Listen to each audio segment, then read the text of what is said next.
நாம் இப்போ self regulated learning சைக்கிள்னா sequence பற்றி பார்க்க போகிறோம். ஃபர்ஸ்ட் ஒன் நம்ம என்ன டாஸ்க் பண்ண போகிறோம் அப்படின்றத நம்ம அனலைஸ் பண்ணணும். அனலைஸ் பண்ணதுக்கப்புறம் கோல்ஸை செட் பண்ணணும். நம்ம செட் பண்ணுற கோல்ஸ் வந்து ஸ்பெசிஃபிக்காக இருக்கணும். என்ன டாஸ்க்கு செய்ய போகிறோமோ அதுக்கேற்ற மாதிரி அந்த கோல்ஸ் வந்து இருக்கணும். மெஷர் பண்ணணும். நம்ம என்னென்னலாம் செய்கிறோம் அப்படின்ற விஷயத்த நம்ம மெஷர் பண்ணணும். கோல் வந்து அட்டைன் பண்ணுறதுக்கு ஏற்ற மாதிரி இருக்கணும்.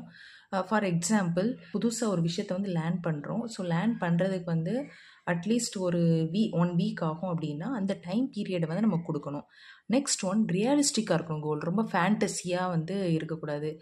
இப்போ ஒரு கம்பெனியோட ப்ராஃபிட் வந்து ஒரு இயரில் வந்து ஒரு 10 crores இருக்குது அப்படின்னா நெக்ஸ்ட் இயர்லேயே வந்து 100 crores வந்து நாங்கள் வந்து கொண்டு வர போகிறோம் அப்படின்ற மாதிரி வந்து அன்ரியலிஸ்டிக்காக இருக்கக்கூடாது. அண்ட் டைம் பவுண்டடாக இருக்கணும். அந்த டைம் பீரியடுக்குள்ளே அந்த கோல் வந்து அச்சீவ் பண்ணுறதுக்கு ஏற்ற மாதிரி இருக்கணும். அடுத்தது டிவைசிங் பிளான்.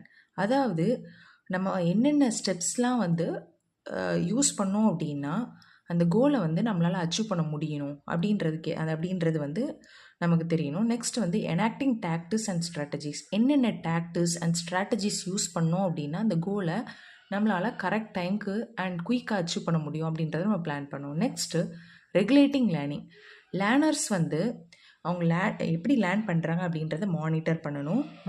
ஏதாவது ஒரு ரீசன்னால் அவங்க லேர்ன் பண்ணுறது வந்து உங்களுக்கு ரிசல்ட் கிடைக்கிறது வந்து லேட் ஆகுது அப்படின்னா அந்த லேர்னிங் அந்த ஸ்ட்ராட்டஜிஸை வந்து சேஞ்ச் பண்ணி அதுக்கேற்ற மாதிரி அட்ஜஸ்ட் பண்ணணும். ஸோ லேர்னிங்கை ரெகுலேட் பண்ணாங்க அப்படின்னா அவங்களோட டார்கெட்டை அவங்களால குயிக்காக அட்டைன் பண்ண முடியும். தேங்க்யூ.